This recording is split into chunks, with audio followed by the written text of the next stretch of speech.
क्यों पड़ी। फिर इसी में हम लोग देखेंगे कि क्या प्राचीन काल में संविधान था, क्या मध्य काल में संविधान था। फिर इसी में अगर था तो किस प्रकार का था। फिर इसी में देखेंगे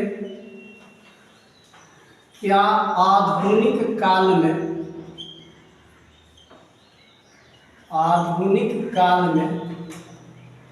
संविधान है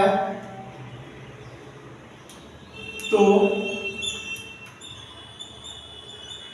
प्रारंभिक या कह सकते हैं प्राचीन या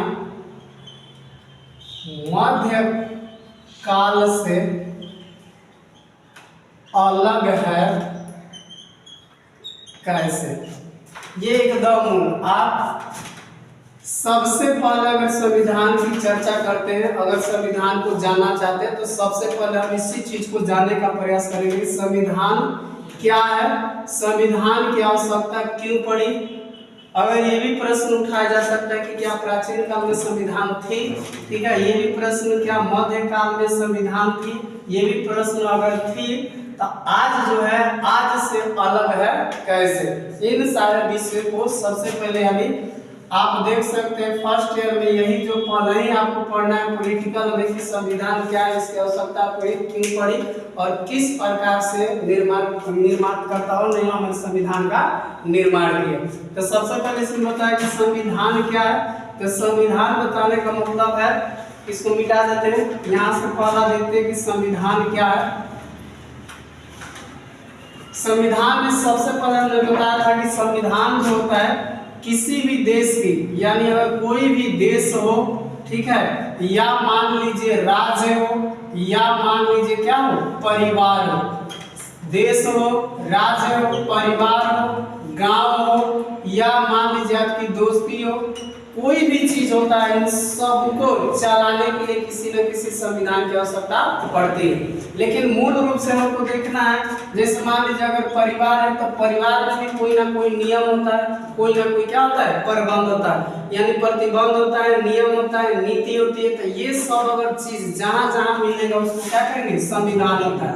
तो इस प्रकार गाँव में भी कुछ नियम होता है, ठीक है, जो गांव में भी नियम होता है, कुछ आपका दोस्त है उसमें भी आप लोग कुछ नियम बनाएंगे। तो इन सारे चीजों को देखेंगे तो इन सारी चीजों को कहा जाएगा संविधान कहा जा सकता है। लेकिन हमको ये तो केवल समझाने के लिए बता दिए, यहाँ पर हमको केवल देखना है राज्य या देश में, ठीक है।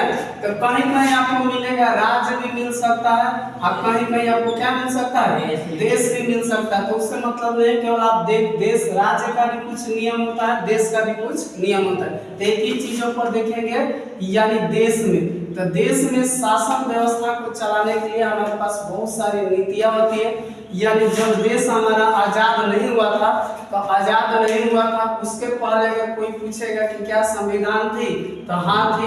उसके पहले भी संविधान थी, अंग्रेजों ने कुछ कुछ नियम बनाए, तो वह नियम हमारे ऊपर ही थोपे, इसीलिए उसको भी संविधान कहा जा सकता है। जैसे मान लीजिए पढ़िएगा आगे जाके रेगुलेटिंग एक्ट, रेगुलेटिंग एक्ट 1773 ईस्वी में हमको दिया गया था, ये भी क्या कहा जाएगा संविधान ही कहा जाएगा। इसी में आप पढ़ेगा 1813 का एक्ट, ये भी हमारे एक प्रकार क्या का संविधान ही था। यही आगे जाके पढ़ेगा 1833 का एक्ट, ये भी क्या था एक प्रकार का हमको संविधान ही दिया। फिर आगे जाके पढ़िएगा 1858 का 1858 का एक, ये भी एक प्रकार का क्या दिया संविधान ही दिया। इसी प्रकार पढ़ेगा 1861, इसी प्रकार पढ़ेगा 1862, ठीक है। फिर आप आगे जाके पढ़िएगा 1800 जो है, फिर आ जाएगा 1909 में कुछ नीतियां को दिया गया।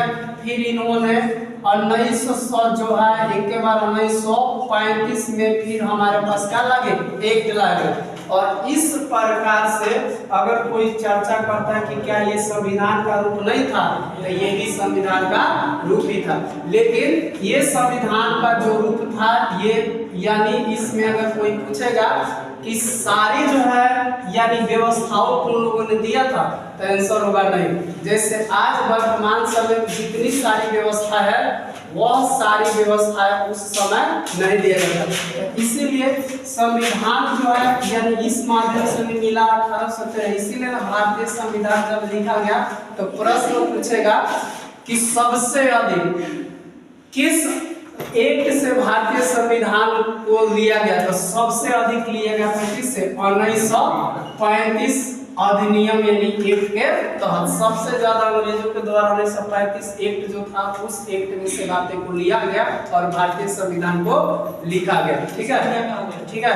इसमें जो है मतलब इसकी नीतियां जो है बहुत सारी थी, जो सब एक है, इसको एक एक करके हम क्या करेंगे। इस सेक्शन है इतिहास का, केवल यहाँ पर देखेंगे कि ये सारे संविधान का क्या था, रूप था। 1773 का एक अलग पढ़ना है, 1813 का अलग पढ़ना है, 1833 का अलग पढ़ना है, 58 अलग पढ़ना है, 61 अलग पढ़ना है, 62 अलग पढ़ना है। उसी तरह 19 का और 35 का एक भी क्या पढ़ना है, अलग पढ़ना है। तो ये सब जो चीज है, इन सब चीजों को हम देख के मान सकते हैं कि संविधान यानी था। अगर इसी चीज को अगर हम देखेंगे कि क्या प्राचीन काल में था, तो प्राचीन काल में भी हमारे पास संविधान था। संविधान प्राचीन काल में जैसे सबसे पहले देखेंगे सुमेरियन की सभ्यता, सुमेरियन की सभ्यता, सुमेरियन की सभ्यता जो है ये मेसोपोटामिया के पास यानी इराक वाले क्षेत्र जो जैसे दजला फरात नदी के पास आगे पड़ेंगे सुमेरियन, तो इसमें भी था यानी संविधान जो 3000 BC में आपको क्या किया दिया। फिर आपको हम्बुराबी की सभ्यता ये भी पढ़ेंगे, हम्बुराबी की सभ्यता, इसमें भी हम देखेंगे, इसमें देखेंगे 2000 BC की कहानी, यानी वहां भी कुछ ना कुछ नियम बनाएंगे। फिर आप उसी तरह पढ़िएगा हड़प्पा सभ्यता, इसमें भी आप देखिएगा कुछ ना कुछ इनके पास से क्या थे, नियम थे, यानी 2500 BC से आपको जाता है कितना 1700 BC, सॉरी 2700 BC से कितना 1700 BC। ये डेट जो होता है कहीं कहीं देखेगा ना 2500 BC से भी 1700 BC रहा, ठीक है, अलग अलग। फिर जो होगा उसी तरह अशोक के द्वारा, यानी अशोक के द्वारा दिया गया, यानी पढ़े होंगे देखे होंगे कहीं ना कहीं 6, 7, 8 किताब में शिलालेख का नाम सुने हैं, ठीक है। उसी तरह पढ़े होंगे स्तंभ लेख का, स्तंभ लेख पढ़े, तो ये भी एक प्रकार क्या थी, संविधान ही थी। ये क्या था, उसी प्रकार आप पढ़िएगा इसी समय गुफा होता था, यानी गुफा लेख के रूप में भी कुछ लोग लिख के क्या कर देते थे, रख देते थे। फिर इसी में ताम्र यानी पत्र जो होता था, ताम्र पत्र पर भी ये लिख क्या करते थे, लिख देते थे। तो ये सब चीजों को अगर हम देखेंगे प्राचीन काल में, तो क्या ये संविधान नहीं है, ये भी क्या है, संविधान है। लेकिन इस संविधान में मौलिक अधिकार ढूंढेगा, इस संविधान में आज तरह की स्वतंत्रता ढूंढेगा, इस संविधान में धार्मिक स्वतंत्रता ढूंढेगा, इस संविधान में नीति निर्देशक तत्व ढूंढेगा। तो ये सारी संभावना इस संविधान में नहीं थी। जो आज वर्तमान समय में जो संविधान है उस संविधान में इन सारी चीजों को मिलेगा। इसमें क्या मिलेगा, अगर कोई प्रश्न पूछ दे कि इस संविधान में, ये तो संविधान इस समय भी राजा हुआ करते अशोक, चंद्रगुप्त मौर्य, हर्षवर्धन, फिर आगे पढ़ेगा मध्यकाल में जो है आपको अकबर मिलेंगे, बाबर मिलेगा, ठीक है, आपको शाहजहां मिलेगा, जहांगीर। तो ये शासन व्यवस्था, इनके भी शासन में दंड संहिता होती थी, सजाएं सुनाई जाती थी, न्यायालय होता था, ठीक है, व्यापार होते थे, पुलिस इनके भी पास थी, सैनिक इनके पास भी आज भी है। लेकिन इन सब चीजों को अगर हम देखते थे तो किसी न किसी नियम के द्वारा ही चला जाता था। आज भी जो हमारे पास पुलिस है, आज भी प्रशासन है, आज भी जज है, आज भी कोर्ट है, न्यायालय है, सब कुछ है, तो आज भी ना कुछ नियम है। लेकिन ये सब अगर दोनों को कंपेरिजन करेंगे तो देखा जाएगा कि आज का जो है बेहतर है, प्रारंभिक दौर में बेहतर नहीं था। प्रारंभिक दौर में कोई पूछेगा क्यों बेहतर नहीं था, तो प्रारंभिक दौर में कह सकते हैं कि पहले जो था यानी था विशेषाधिकार। क्या था? विशेषाधिकार। कौन बताएंगे विशेषाधिकार का मतलब क्या है? हाँ, किसी एक धर्म के लोग के या किसी एक जात के लोग के या किसी एक भी जो है सब विशेष प्रकार का अधिकार दिया जाता था, उसको क्या कहते हैं? विशेषाधिकार। जैसे पढ़ेंगे ब्राह्मण वर्ग, तो ब्राह्मण वर्ग के पास क्या है? विशेषाधिकार है। क्षत्रिय वर्ग के पास पहले क्या था? विशेषाधिकार। ठीक है, शूद्र वर्ग के पास भी क्या था? विशेषाधिकार था। तो यानी जो जिस काम में, लेकिन सबसे अगर देखा जाए जब भी पढ़ने पढ़ाने का काम कौन कर सकता है? ब्राह्मण वर्ग कर सकता था पहले। अगर सेना में लगना है, सेनापति बनना है, तो क्षत्रिय ही कर सकता था।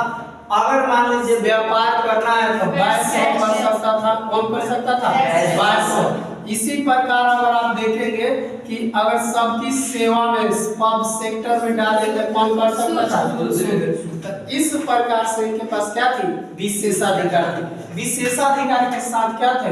रूढ़िवादिता थी। ये समझना है ना? तो कोई पूछेगा प्राचीन काल में सभ्यता थी, सॉरी संविधान थी, तो कह सकते हैं हाँ प्राचीन काल में भी संविधान थी। सुमेरियन की सभ्यता में संविधान थी, हम्बुराबी की सभ्यता में संविधान थी, हड़प्पा में भी कुछ आंशिक तौर पर नियम प्रति बताया गया, अशोक के द्वारा लिया गया शिलालेख, स्तंभ लेख, ये भी क्या था? संविधान का रूप है। किस प्रकार था? जैसे मान लीजिए अशोक के द्वारा किसी भी प्रकार से अगर कोई अगर टैक्स को बढ़ाना है या नया नियम लगाना तो उसको क्या करता था? एक शिला स्तंभ लगाता था, स्तंभ पर यानी लिखवा देता था और ले जाके बाजार में क्या कर दिया? लगा दिया। आप गए मार्केट में घूमने के लिए, देखें कि भाई अशोक के द्वारा क्या हुआ? एक चीज लगा दिएगा, स्तंभ लगा देगा, इस पर ये चीज। मान लीजिए कृषि में कितना टैक्स बढ़ाएगा, कितना टैक्स घटाएगा, तो ये सारी व्यवस्थाएं संविधान का ही रूप था। समझ में ना?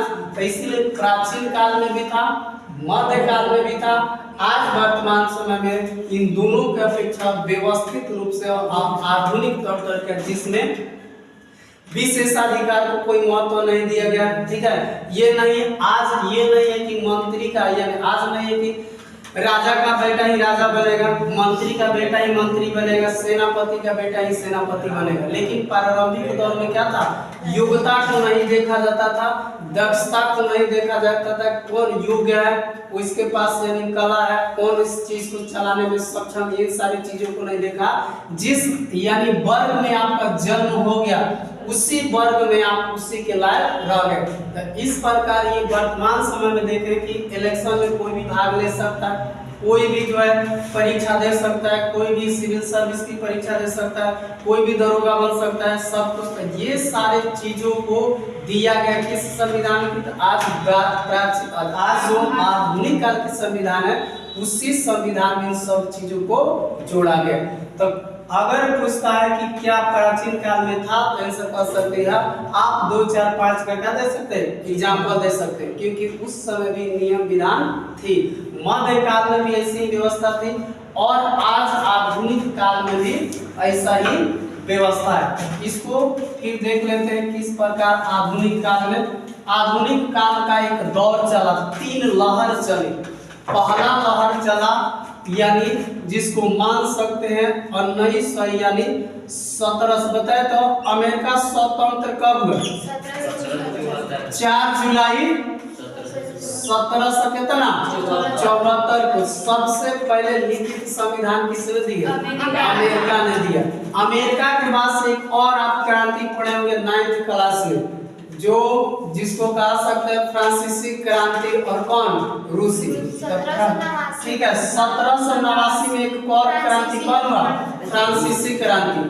तो ये 2 चीज, उसके बाद रूसी, ये जो है एक सबसे पहले लिखित संविधान किसने दिया? ये दिया अमेरिका ने। लेकिन अमेरिका के पहले भी एक लिखित संविधान दिया था। ठीक है, जो इटली का एक राज्य यानी इटली का एक क्षेत्र था जिसको कहा जाता है सेंट मैरिनो।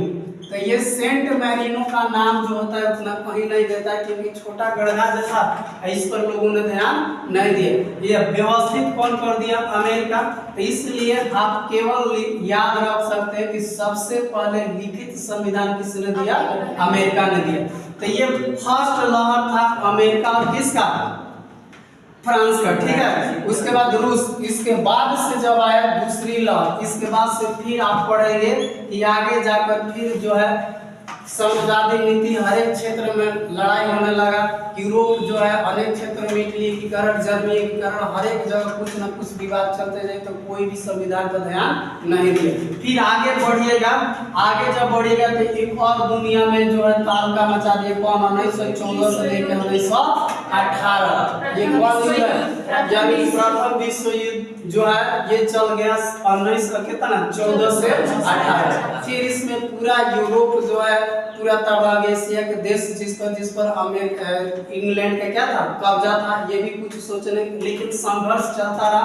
इसके बाद से जो है फिर कुछ संघर्ष चलते रहा। पढ़ेंगे जैसे भारत में हम लोग पढ़ेंगे तो भारत में पढ़ेंगे कि देखिए गांधी जी के द्वारा क्रांतिकारी, ठीक है, असहयोग आंदोलन, सविनय आंदोलन, भारत छोड़ो आंदोलन, बहिष्कार आंदोलन, इन सब चंपारण, ये सब पढ़ते पढ़ते आगे जब निकलेंगे तो अब आता है 1900, यानी एक दौर आएगा 1945 से लेके 1900 कितना के 90 का। इस क्षेत्र में देखेंगे कि बहुत सारे देश जो क्या हुए? स्वतंत्र हुए। यानी 1900, तो पहला लहर इसको माना जाता है। दूसरा लहर जो माना जाता है 1945 से कितना 1990 के बीच, और तीसरा लहर जो माना जाता है 1990 में एक और घटना घट गई थी, जिसमें लेकिन कुछ दिनों तो और ब्रेकअप लगा गया। 1990 से 92 के बीच में एक घटना और एशिया महादेश में घटी।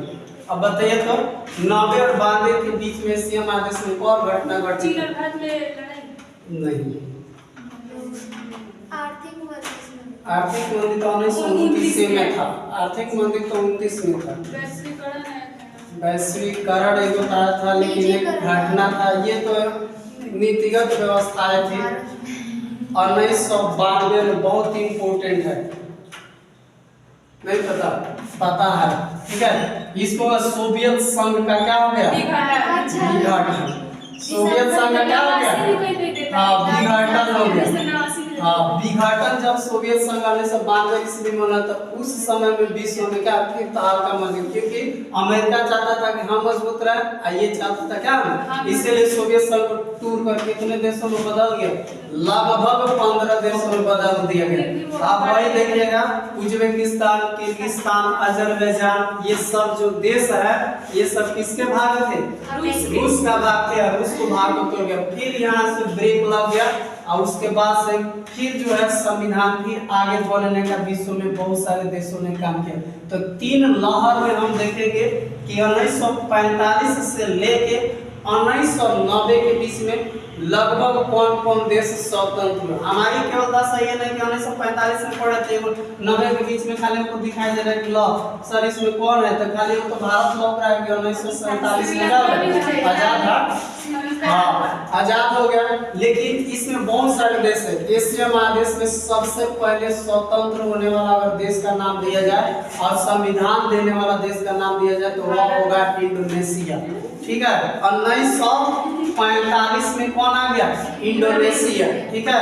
उसके बाद से आपको 45-46 से, उसके बाद से आपको श्रीलंका आएगा 1948 में, ठीक है। फिर भारत आएगा 1950 में। संविधान कब दिया? 1950 में, ठीक है। फिर आगे और बढ़िएगा, ठीक है, आगे बढ़िएगा तो बताइए तो पहले ही से पाकिस्तान का संविधान था, लेकिन पाकिस्तान कितने भागों में बटा था? 2 भाग में, पूर्वी और पश्चिमी, ठीक है। पूर्वी में कौन था? बांग्लादेश, और पश्चिमी में कौन था? जो वर्तमान समय की पाकिस्तान है। लेकिन फिर पढ़िएगा कि बांग्लादेश स्वतंत्र हो गया 1900 कितना में? 71 में क्या हो गया? स्वतंत्र हो गया। अब बताइए तो ये पाकिस्तान के संविधान से चलेगा? नहीं चलेगा, इसका अपना नीति होगा। इसीलिए 1972 में इसने अपना एक संविधान लिख दिया। तो 90 से 45 के बीच में आ रहा है कि नहीं? अब जब यहाँ हो गया तो बताइए तो पाकिस्तान क्या पूर्ववर्ती अब संविधान से चलेगा? नहीं चलेगा। इसमें भी कुछ अपना जो है हटाएगा, निर्धारित करेगा। तो इसने अपना 1900 कितना में 73 में संविधान को क्या कर दिया, लागू किया। तो इस प्रकार से देखें कि बहुत सारे जो देश है ये देश अपने अपने अनुसार जो है संविधान का निर्माण करते हैं। अभी भी कोई पूछे कि वर्तमान समय में क्या विश्व में कोई ऐसा देश है जिसके पास संविधान नहीं है? तो अभी भी बहुत सारे देश है जिसके पास संविधान लिखने का काम सभी लोगों को समक्ष से नहीं हुआ है। अभी भी कुछ देश है जो अभी रूढ़िवादिता, परंपरा, नीति के अनुसार चलती है, जहाँ पर अभी भी राजा क्या करते हैं, शासन करते हैं। तो बताइए तो कौन ऐसा देश है जहाँ राजा शासन करते हैं? कौन ऐसा देश है अभी भी जहाँ पर लोकतंत्र नहीं है? जिस लोकतंत्र की अवधारणा पढ़ रहे हैं या जानते हैं, अभी भी लोकतंत्र, ब्रिटेन में तो लोकतंत्र है। संविधान जो हमारा है सऊदी अरब, हाँ ऐसा क्या होगा, सऊदी अरब। आज भी सऊदी अरब में महिलाओं को मत देने का अधिकार नहीं है। आज भी राजा का बेटा सऊदी अरब में राजा ही बनता है, समझ में? अगर सोचेगा सऊदी अरब का विधि विधान क्या है, अलग है। बाकी देशों के विधि विधान क्या है, अलग है। अभी भी वहां पर जिस प्रकार के आपको संविधान दिया गया, सबको लड़ने का अधिकार दिया गया, स्वतंत्रता का अधिकार दिया गया, आलोचना करने का अधिकार दिया गया, सरकार की आलोचना करने का अधिकार दिया गया, उस प्रकार की आलोचना सऊदी अरब में नहीं है। अभी देखते हैं आप प्रधानमंत्री को कुछ टैटू बना के, ठीक है, कुछ भी बना के उनको उल्टा सीधा उनका पुतला लगा दिए, पुतला में आग लगा के दिखा रहे मोदी जी, मोदी मुर्दाबाद, ये सब कर रहे हैं। लेकिन ऐसा प्रिंस का नहीं किया जा सकता। और भारत में भी अगर कोई पूछेगा किस व्यक्ति का कार्टून नहीं बनाया, कार्टून देखते हैं ना, मोदी जी का मुंह इतना बड़ा कर देगा, ठीक है, पेट बड़ा कर देगा, लेकिन भारत में केवल एक व्यक्ति का नहीं हो सकता है। किस व्यक्ति को? राष्ट्रपति को। क्यों? क्योंकि भारत के प्रथम नागरिक है। हाँ, क्योंकि भारत के क्या है, प्रथम नागरिक है। और सबसे सर्वोच्च व्यक्ति कौन होता है? राष्ट्रपति होते हैं। इसीलिए देखिएगा राष्ट्रपति को बहुत सारे अधिकार दिए गए, समझना। अगर आप कह रहे हैं कि विशेषाधिकार वर्तमान समय में नहीं है, तो बताइए है कि नहीं है? विशेषाधिकार अभी भी वर्तमान समय है, लेकिन कुछ चुनिंदा लोगों के पास है। जैसे मान लीजिए भारत के राष्ट्रपति, अगर हम ऑर्डर करते हैं, आप मर्डर कीजिएगा, तो सीधे आपको फांसी होगा, या आप अरेस्ट करके कहाँ जाइएगा, जेल जाइएगा, सजा जो होगा उस सजा के विधि विधान होगा। और राष्ट्रपति के पास क्या है, ऐसी व्यवस्था, अगर राष्ट्रपति किसी को गोली अगर मार देते हैं तो बताइए वो जेल जाएंगे? नहीं जाएंगे। जब तक अपने पद पर बने रहेंगे तब तक वह नहीं जाएंगे, समझ में? उनको फांसी होने की संभावना नहीं है। अगर मान लीजिए कोर्ट का एक नाम हमको फांसी देंगे, तो थोड़ी देर के लिए मान लेते हैं कि राष्ट्रपति को आप फांसी सुना दी, तो फांसी अगर सुना भी देंगे तो क्या वो फांसी पर चढ़ जाएंगे? नहीं। उनके पास है आर्टिकल 72, और 72 में ये कहा गया है कि क्षमादान कर सकते हैं। किसी भी व्यक्ति को अगर मृत्यु का दंड मिला है तो मृत्यु दंड को या तो माफ भी कर सकते हैं, सजा को अधिक से कम भी कर सकते हैं, कम से अधिक भी करते हैं, सब कर सकते हैं। और ये भी कर देंगे सजा को क्या कर दे, माफ। तो मान लीजिए सुप्रीम कोर्ट चाहे हाई कोर्ट चाहे कोई भी उनको फांसी की सजा सुना दे, और फिर कॉपियां याचना लगाएंगे किसके पास? राष्ट्रपति के पास। और राष्ट्रपति खुद बैठेगा अपने पास, कॉपियां किनके पास आएगा? उन्हीं के पास आएगा। और उसके बाद अच्छा ये हमारे नाम है, अपने नाम देखेंगे, उसके बाद उसको क्या करेंगे, इसको छोड़ दिया जाए, और उसके बाद छोड़ के हटा देंगे, तो क्या वहाँ पर काम किया? नहीं। तो इसीलिए विशेषाधिकार आज भी वर्तमान समय में हमारे पास क्या है, उपलब्ध है, समझना। तो कहीं कहीं ये कहाँ पूछेगा, जैसे मान लीजिए बड़े एग्जाम दीजिएगा ना, यूपीएससी बीपीएससी दीजिएगा, तो उसमें पूछ सकता है कि भारत में विशेषाधिकार नहीं है, ठीक है, भारत में विशेषाधिकार नहीं, समानता का अधिकार नहीं है, लेकिन उन विषयों की चर्चा कीजिए जहाँ जहाँ पर विशेषाधिकार दिया जाता है। तो इन सारे चीजों को हम चर्चा करेंगे कि कहाँ कहाँ विशेष अधिकार है और कहाँ का विशेष अधिकार नहीं है, समझ में। तो आर्टिकल जितना आप पढ़िएगा उसमें कहीं ना कहीं ये सारी चीजें मिलते जाएगी। तो इस प्रकार हम देख सकते हैं ये लिस्ट हमें तैयार करेंगे किसमें कहाँ। तो पहला देखा कि संविधान, तो संविधान क्या है, तो किसी भी देश को चलाने के लिए, ठीक है, या राज्य को चलाने के लिए जिस नीति को, ठीक है, जिस व्यवस्था को, ठीक है, जिस नीति, जिस व्यवस्था, प्रतिबंध, ये सब चीज लगाए जाते हैं या कुछ नियम बनाए जाते हैं जिसके आधार पर देश को चलाया जाता है, राज्य को चलाया जाता है, उसको क्या कहा जाएगा, संविधान कहा जाएगा। इस संविधान में कोई पूछेगा कि क्या है, तो इस संविधान में देख सकते हैं कि क्या क्या है। आज वर्तमान समय में हमारे संविधान में क्या है, तो वर्तमान संविधान में हमारे पास है यानी मूल अधिकार, सबसे मस्ट हमको मिला है, तो क्या मिला है, मूल अधिकार, फंडामेंटल राइट, ये अधिकार ही मिला है जिसके तहत आप पढ़ने के लिए आ रहे हैं। ये आपका ही अधिकार। तो पहले महिला या पुरुष में भी आप देखे होंगे कुछ ना कुछ विभिन्नताएं, बहुत सारी विभिन्नताएं देखते होंगे। जैसे प्राचीन में हमने बताया कि 4 वर्गों में बांटा गया था। पहला वर्ग कौन था, ब्राह्मण, दूसरा कौन थे, क्षत्रिय, और तीसरा कौन थे, वैश्य, और कौन थे, शूद्र, ठीक है। इन चीजों में देखेगा इनका विशेषाधिकार सबसे अलग अलग था।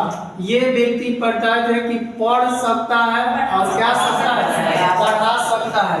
ये बताएंगे कि पढ़ सकता है, पढ़ा नहीं सकता है, क्या कर सकता है, सैनिक गिरी का काम कर सकता है। इस व्यक्ति को बताया गया था कि पढ़ सकता है लेकिन पढ़ा नहीं सकता है, ठीक है।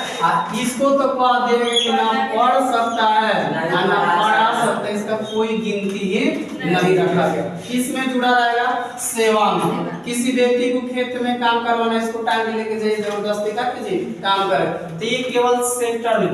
बाद में देखा गया, अब फिर उसी संविधान में इन लोगों ने लिख दिया कि देखिए अगर पढ़ने और पढ़ाने से अगर आपका जो है पालन पोषण नहीं हो पा रहा है तो आप एक सीढ़ी क्या कर सकते हैं, नीचे उतर सकते हैं। इनसे भी कहा कि अगर आपको पढ़ने से पढ़ा तो सकते नहीं आप, अगर आपको सैनिक गिरी से काम नहीं कर सकता, एक सीढ़ी आप और किधर का कर सकते हैं, घसक सकते हैं। इनको कह दिया गया कि आपको अगर व्यापार से अगर आपके परिवार चल रहा है तो आप भी एक सीढ़ी इधर उधर क्या कर सकते हैं, हो सकते हैं।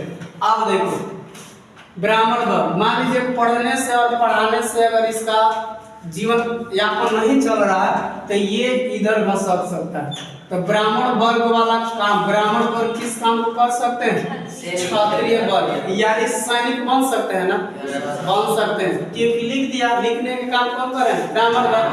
तो लिख दिए कि आपको अगर पढ़ने पढ़ाने से धर्म कर्म नहीं चल रहा है, जीवन यापन नहीं चल रहा, तो आप कहाँ बन सकते हैं, यानी आप जा सकते हैं सैनिक। सैनिक वालों को दें कि अगर आपको सैनिक गिरी से यानी सेना बनने से अगर वेतन से आपका काम नहीं चल पा रहा है तो आप एक पीढ़ी इधर कर सकते हैं, तो आप ये क्या कर सकता है, व्यापार कर सकता है। अब इससे कहा गया कि भाई अगर इससे भी अगर आपका काम नहीं चल रहा है तो आप इधर रह सकते हैं। कह रहा है कि नहीं, हमको उधर जाने की आवश्यकता नहीं, हम जहाँ है वहीं ठीक है। तो बताइए तो ब्रेक सबसे ज्यादा क्षति किसको हुआ, वैश्य को हुआ। इधर आ नहीं सकता है और उधर जा नहीं सकता है। उधर जाएगा तो सबसे निचले पायदान पर चला जाएगा। अब कौन चाहेगा कि भाई हम जहाँ है उससे भी नीचे जा नहीं जा सकते, तो कह रहा है कि उधर हम नहीं जा सकते, इधर ही आ नहीं दे रहे, समझ रहे। तो इस प्रकार की व्यवस्था थी, इसलिए यहीं पर ये लटका रह गया। अब इसको कोई फर्क नहीं पड़ रहा है कि हमको आगे ले जा रहा है कि पीछे, जहाँ है बेचारा वहीं पर लटक गया। अब देखिए तो तीसरा कंडीशन एक और इसमें बना, ये बना क्या चीज का, तो ये बना आपको एक जो थी व्यवस्था, जिस व्यवस्था महिला में। अब इसमें बताइए तो महिलाओं को भी क्या सारी प्रकार की सुविधाएं थी, नहीं थी। महिला का स्थिति ऐसा हो गया था, अगर आज वर्तमान समय में संविधान नहीं रहता, महिलाओं को अगर अधिकार उतना नहीं दिया जाता तो आज आप भी कहाँ रहते, घर में। यहाँ क्लास कोई करने नहीं देता, आज ना आप चिल्ला पाते, ना आप इन सारी चीजों को जान पाते, ना किसी अधिकार को जान पाते। इसलिए अब महिला में ये व्यवस्था थी कि चाहे वो ब्राह्मण वर्ग की महिला हो, ये भी नहीं पढ़ सकती है और ना पढ़ा सकती है। पढ़ना इसके भी बैक कार्ड से क्या कर दिया, काट देगा। अगर क्षत्रिय वर्ग की महिला है तो क्या पढ़ सकती है, नहीं पढ़ेगी। अब यहाँ देखिए तो इस वैश्य की महिला है तो पढ़ सकती है, और यहाँ तो पुरुष को नहीं पढ़ा तो महिला को कौन पूछता है, समझना। या तो पुरुष से नहीं पढ़ रहा है तो महिला को कौन पूछता है। तो ये व्यवस्थाएं भी। अब कोई पूछेगा कि बताओ तो प्राचीन काल में सबसे दुखी वर्ग कौन था, शूद्र से भी दुखी कौन था, शूद्र सबसे दुखी था महिला। ये तो बेचारा रखा ही नहीं गया, लेकिन महिला को कहा कि हम ब्राह्मण वर्ग की महिला है और उसको भी शिक्षा से क्या कर दिया, वंचित कर दिया। तो बताए तो शूद्र, ब्राह्मण वर्ग की महिला और शूद्र में कोई अंतर है, नहीं है, क्योंकि ये भी सारे क्षेत्रों से सेक्टर से कर चुका है। ये भी सारे सेक्टर, मान लीजिए ये भी किसी का गुलामी कर रहा है, गुलामी ना कर रहा है, तो ये भी तो किसी न किसी की गुलामी कर रहे हैं। अब गुलामी का सिचुएशन खाली बदल गया, ये घर वालों का गुलामी कर रहा है, ये सबका गुलामी कर, लेकिन गुलामी ना कर रहा है। तो इस प्रकार से ये सारे व्यवस्थाओं को परिवर्तित करने का काम किसने किया, संविधान ने किया। अगर ये संविधान नहीं रहता तो वर्तमान समय में जितनी व्यवस्थाएं थी वो सारी व्यवस्थाएं क्या होती, रूढ़िवादी होती। जैसे आज भी वर्तमान समय में रूढ़िवादिता कुछ हमारे समाज में है। बताए तो संविधान लिख देने के बाद से, लागू कर देने के बाद से क्या रूढ़िवादिता समाज से समाप्त हो गया है, नहीं हो गया। आज भी रूढ़िवादिता है, आज भी ये कुछ अंधविश्वास हमारे पक्ष में क्या हुए, पड़े हुए।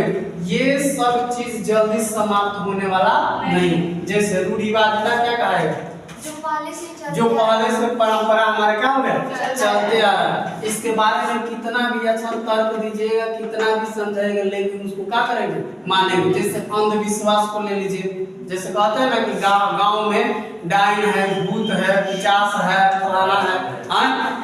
तो बताइए तो एक तरफ आपको विज्ञान पढ़ा दिया जाए और विज्ञान से कहा जाए कि देखिए आपका जितना शरीर का सिस्टम है, जब तक इसमें यानी कोई गड़बड़ी नहीं होगी तब तक आपके सारे अंग कार्य करते रहेंगे। गांव में लोग कहता है कि नहीं, एगो कौन मंत्र मार देगी उसके बाद आपका सारा शरीर का अंग काम करना क्या कर देगा, बंद कर देगा। इसके लिए कोई साइंस जिम्मेवार, इसके लिए कोई सबूत भी नहीं छोड़ता। अगर ऐसा बात रहता तो बताइए तो हमारे बॉर्डर पर कितने सैनिक रहते हैं,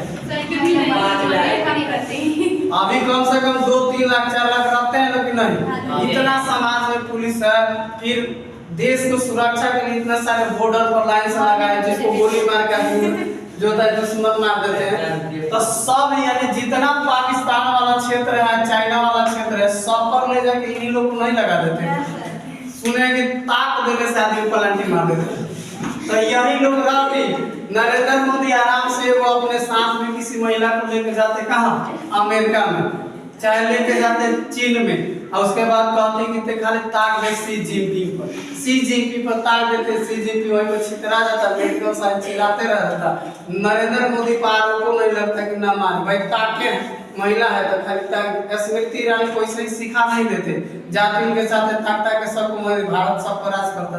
तो ये चीज क्या माना जाता है, रूढ़िवादिता अंधविश्वास में जाती है, समझ में। तो ये भी अगर कोई पूछेगा कि क्या इतना सारे चीज करने के बाद से समाज से हटा देगा, तो नहीं, अभी ये चलेगा और चलते रहेगा, समझ में।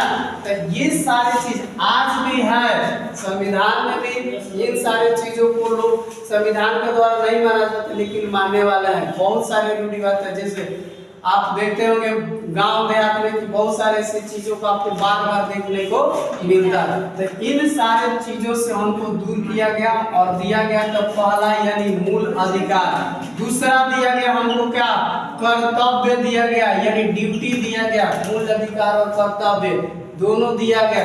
तीसरा कर्तव्य कहने का मतलब क्या है, जो अधिकार है उसका पालन, जिसका पालन करने। जैसे आप हाला करते हैं ना, आप प्राइवेट संस्थान में पढ़ने आते हैं, सरकारी संस्थान में नहीं जाते, और हाला करते हैं कि सरकारी स्कूल में पढ़ाई नहीं होती। बताइए तो सरकारी स्कूल में पढ़ाई क्यों नहीं होगी?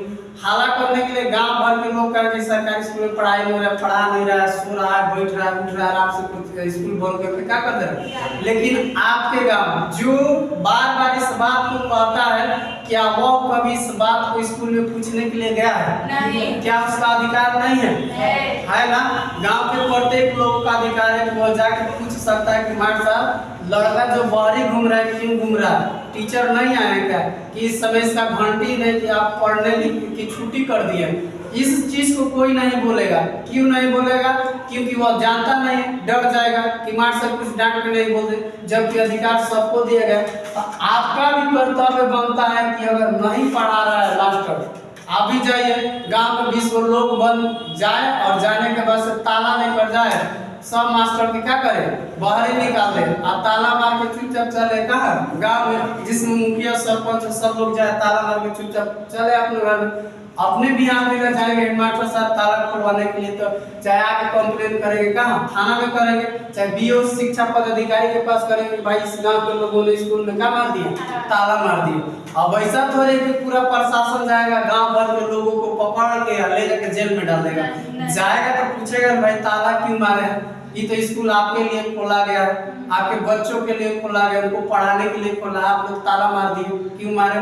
तब बोलिएगा ना कि ताला क्यों मारे, ताला का कारण मारने का। जब स्कूल है, स्कूल में टीचर पढ़ा ही नहीं रहा, ना टाइम से आ रहा, ना कुछ कर रहा, इसीलिए हम लोगों ने क्या कर दिया? ताला मार। तो अब हिसाब टीचर हेडमास्टर का होगा कि गांव के लोगों का? टीचर होगा ना। तो इस काम को आप नहीं कीजिएगा, लेकिन आप जो है हमेशा सरकार को दोष दीजिएगा। सरकार दोषी होता है कि जनता दोषी होता है? जनता दोषी होता है। सरकार अपने नियम, मान लीजिए नीतीश कुमार वहां से किसी फंड को भेज दिए कि जाओ ये फंड इस क्षेत्र में बांट देना। अब वहां से चुराने वाला सब ठेकेदार खा रहा है, अधिकारी खा रहा है, आप देने के लिए सक्षम है, आप घूस दे रहे हैं, तो स्वाभाविक होगा कि वह क्या करेगा? लेगा ही। अगर एक आदमी आवाज उठाएगा तो धीरे धीरे सब धीरे धीरे डरने का क्या करेंगे? काम करेंगे। लेकिन प्रश्न उठता है कि सब लोग सोचता है कि मेरा काम बनता, भाग में जाए कौन सी जानता, यही ना सीक्वेंस चलता है। जैसे छोटा सा मान लीजिए आपके गांव में रोड बन रहा है ना, सरकार अधिकार दिया गया कि आप भी देख सकते हैं, उसका लिस्ट निकलता है, सभी उसका निकला लिखित निकलता है कि कितना सीमेंट, कितना बालू, कितना गिट्टी देना है। जो इंजीनियर के पास होता है, रोड का कोई इंजीनियर होगा जो बताएगा इतना गिट्टी, इतना बंजड़ी, इतना सब कुछ देना है। आप मान लीजिए ढलाई हो रहा है रोड की तरफ, देख रहे हैं कि 20 फीट बालू दे रहा है और दो बेंच उसमें क्या दे रहा है? सीमेंट दे रहा है। ठीक है, उसके बाद थोड़ा सा बंजड़ी एकदम लोकल क्वालिटी का बंजड़ी डाल के रोड का कर दिया, ढलाई कर दिया। बाई द उस गांव में कोई बोलने वाला है, जाकर काम बंद करो, काम नहीं होगा, काम बंद करो, सब घबरा जाएगा, काम थोड़ी देर के बंद हो जाएगा। फोन लगेगा तो भाई महाराज जान गया हूँ का, तो आप जितना दे रहे हैं लगता है कि पढ़ा लिखा है, जान रहा है, इसीलिए रोक दिया, अब काम हो नहीं सकता। फटाक से कौन आदमी है? तो भाई फलाना आदमी है, तो जल्दी से संपर्क कराओ। तो संपर्क किए, उसके बाद निकालेगा बगली में से 10,000, 20,000 या 30,000, और उसके बाद साइड में ले जाकर हाथों में धरेगा। उसके बाद कहेगा महाराज क्या कर रहे हैं? देखिए तो ठीक है ना, पैसा जहाँ जल्दी है ताकि आप अपने से मतलब रखिए। जहाँ हाथ में 20,000 50,000 निकला कि फिर वही आदमी कहेगा कि ना पाँच जो है 5 छठी और इसमें बालू फेंको, सीमेंट ज्यादा हो जा रहा है। समझना? तो ये सब चीज क्यों संविधान में इन्हीं सारी चीजों को सिखाया जाता है कि बोलने का सीखिए, अपने अधिकार के लिए लड़िए। जब तक आप अपने अधिकार के लिए नहीं लड़िएगा तब तक आपको मिलेगा। तो इसीलिए कर्तव्य का मतलब होता है, जैसे घर वाले आपको पढ़ा रहे हैं, आप जो है पढ़ने के समय में आप पढ़ नहीं रहे, आप आए कोचिंग से घर एक किताब को फेंक के फिर अपना इधर उधर समय बर्बाद किए, फिर आए फिर जाए।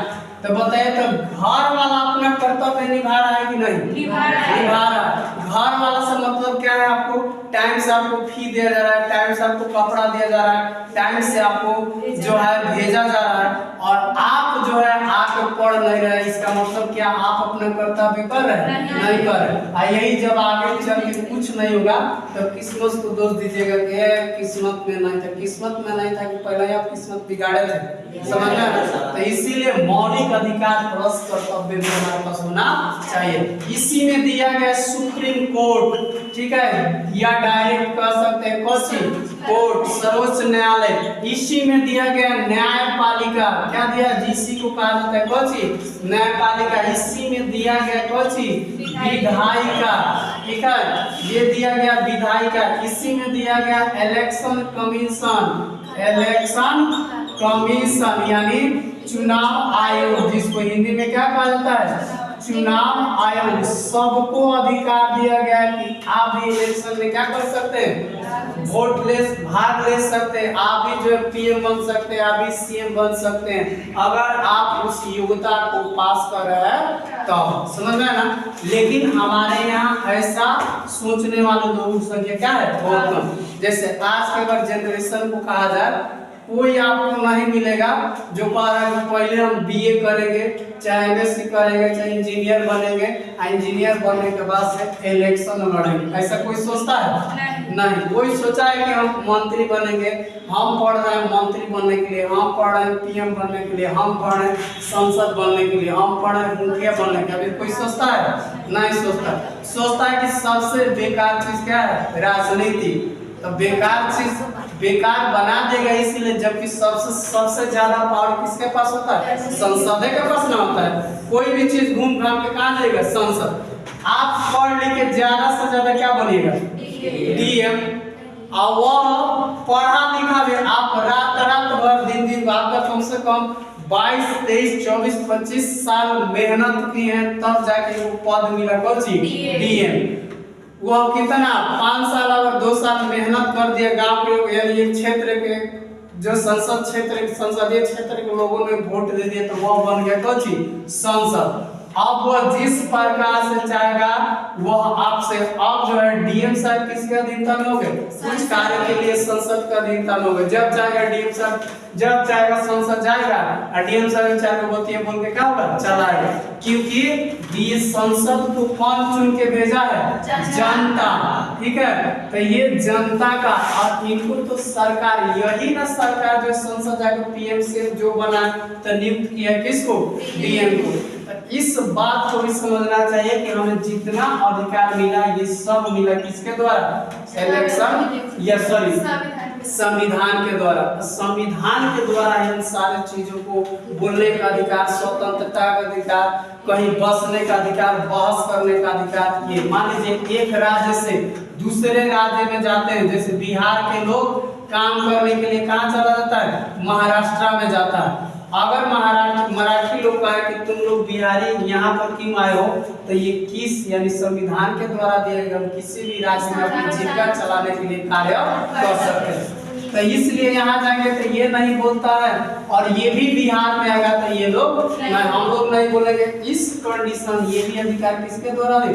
कहीं भी आपको बसने का अधिकार दिखेगा। हमारे घर वाले चाहे कोई भी है बिहार के, जाके घर बनाए, कहाँ? यूपी में जाके घर बनाए, गुजरात में जाके घर बनाए, असम में। तो ये सब किसके द्वारा हो सकता है? संविधान के द्वारा ही हो सकता है। तो इस चीज को हमें सबसे पहले जानना चाहिए। कोई भी हमें जानकारी हो या ना हो, अपने अधिकार को जानने के लिए सबसे पहले हमको क्या जानना चाहिए? संविधान जानना चाहिए। अब जो है इस चीज को हम क्या कर देते हैं? आगे लिखवा देते हैं, समझ में ना?